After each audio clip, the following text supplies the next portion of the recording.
Hello, welcome back to my channel. আগের দিন আমরা WB SSC SLST WB MSc এবং পিএসসি অ্যাসিস্ট্যান্ট টিচারের জিওগ্রাফি রিলেটেড কতগুলি কোশ্চেন আমরা আলোচনা করেছিলাম। আজকের পার্ট 2তে আমরা আরও কয়েকটি এমসিকিউ নিয়ে আলোচনা করব। চলো শুরু করা যাক। আজকের প্রথম প্রশ্ন, সমুদ্র জলের নিম্ন সীমা থেকে ঊর্ধ্ব সীমা পর্যন্ত উপকূলের অংশকে কি বলে বা কী নামে পরিচিত? তাহলে সম্মুখ তটভূমি। তাহলে আমাদের প্রথমে যে গ্রাফটা লক্ষ্য করছি সেখানে দেখতে হবে পশ্চাৎ তটভূমি আগে, মাঝে সম্মুখ তটভূমি এবং সবার শেষে রয়েছে পূর্বদেশীয় তটভূমি। পরবর্তী প্রশ্ন, প্রতি বছর কত পরিমাণ জল মহাসাগর থেকে বাষ্পীভূত হয়? সঠিক অ্যান্সার হবে 40,000 কিউবিক। পরের প্রশ্ন, কোন প্রকার ভূপ্রকৃতিকে সমুদ্র গর্ভে মহাদেশের প্রকৃত শেষ সীমা বলা হয়? সঠিক অ্যান্সার হবে মহীঢাল। এবার মহীসোপান এবং মহীঢালে থেকে বিভিন্ন প্রশ্ন আসে। মহীসোপানের গড় গভীরতা হচ্ছে 200 মিটার, ঢাল হচ্ছে 1 ডিগ্রির কম এবং 78 কিমি প্রশস্ত। অপরপক্ষে মহীঢালের গড় গভীর হচ্ছে 3000 মিটার, ঢাল হচ্ছে 3 থেকে 6 ডিগ্রি এবং 16.32 কিমি হচ্ছে প্রশস্ত। সমুদ্রতলে হচ্ছে 8.5% স্থান ধরে রয়েছে মহীঢাল এবং মহীসোপান রয়েছে 7.6%। সমুদ্র স্রোতের অন্যতম কারণ হল পৃথিবীর আবর্তন গতি। বেলাভূমি বা সৈকত ভূমিতে যে ধরনের সঞ্চয় গড়ে ওঠে তাকে বলে তটদেশীয় সঞ্চয়। তাহলে বেলাভূমি বা সৈকত ভূমিতে যে ধরনের সঞ্চয় গড়ে ওঠে তাকে আমরা বলছি কি না তটদেশীয় সঞ্চয়। আর নবায়নযোগ্য সম্পদ বা যেগুলিকে নবীকরণ করা যায় সেই সমস্ত সম্পদের উদাহরণ হচ্ছে এখানে আমরা বলতে পারি জল। পরের প্রশ্ন, মোট সৌর বিকিরণের 20 কোটি ভাগের কত ভাগ সূর্যরশ্মি তাপীয় ফল হিসেবে পৃথিবীতে আসে? তাহলে এখানে সঠিক অ্যান্সার হবে 1 ভাগ। সমুদ্রপৃষ্ঠে বায়ু স্বাভাবিক চাপ প্রতি বর্গ ইঞ্চিতে ড্যাশ পাউন্ড। তাহলে সঠিক অ্যান্সার হবে 14.7 পাউন্ড। পশ্চিম অস্ট্রেলিয়ার সৃষ্ট ক্রান্তীয় ঘূর্ণবাতের নাম? তাহলে বিভিন্ন অংশের সৃষ্ট ক্রান্তীয় ঘূর্ণবাতের নামগুলোকে আমাদের মনে রাখতে হবে। এখানে প্রশ্নের উত্তর হচ্ছে পশ্চিম অস্ট্রেলিয়ার সৃষ্ট ক্রান্তীয় ঘূর্ণবাতের নাম হলো উইলি উইলি বা প্রশান্ত মহাসাগরের সৃষ্ট ক্রান্তীয় ঘূর্ণবাত হচ্ছে উইলি উইলি।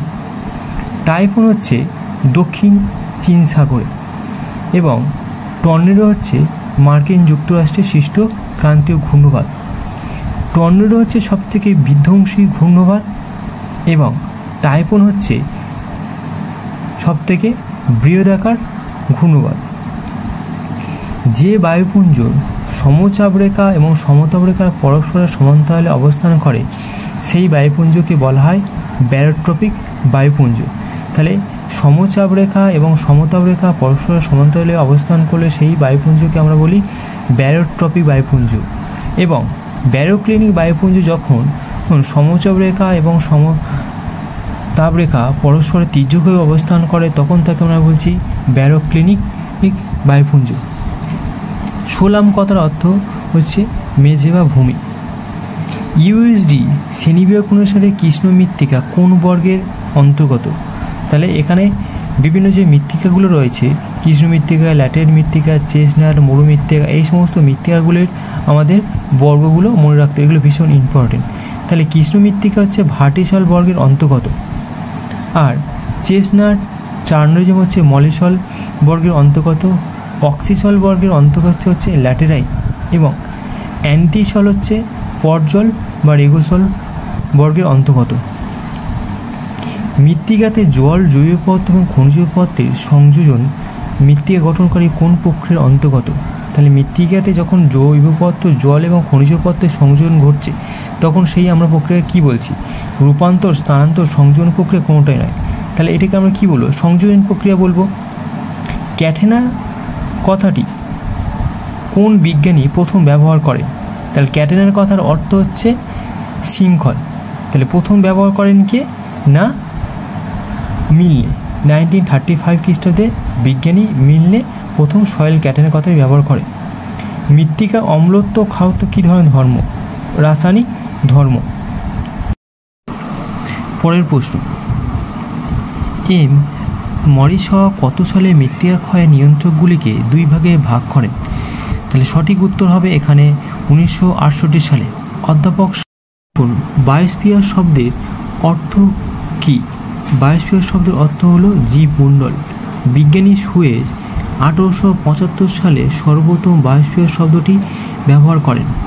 বায়োম হলো পরিবেশের প্রণালীর মধ্যে বৃহত্তম এবং একক।